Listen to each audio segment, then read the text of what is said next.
ملک Spain کے جنوب میں ایک جگہ ہے جسے جبرالٹر کہتے ہیں، جس کا عربی نام جبل الطارق ہے۔ یہ نام مشہور سپہ سالار طارق بن زیاد سے منسوب ہے۔ طارق بن زیاد نے اپنی ہمت اور جواں مردی سے اپنے سپاہیوں کے دلوں میں گھر کر لیا تھا۔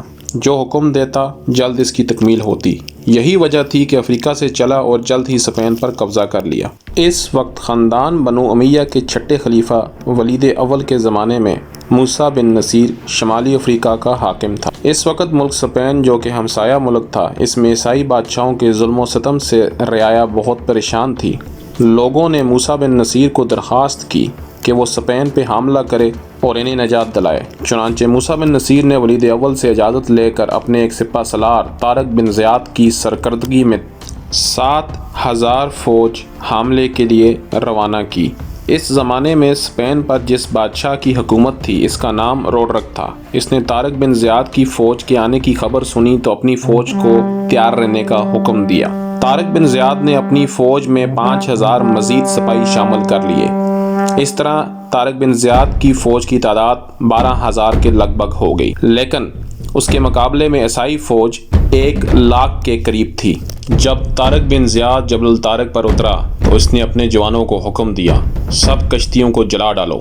سپہ سالار کے اس فیصلے پر سب جوان حیران تھے۔ اپنے جنگجوؤں کی حیرانی کو بانپتے ہوئے طارق بن زیاد نے یہ تاریخی الفاظ کہے: اب تم لوگوں کے فرار ہونے کا کوئی رستہ باقی نہیں۔ دشمن تمہارے آگے ہے اور سمندر تمہارے پیچھے۔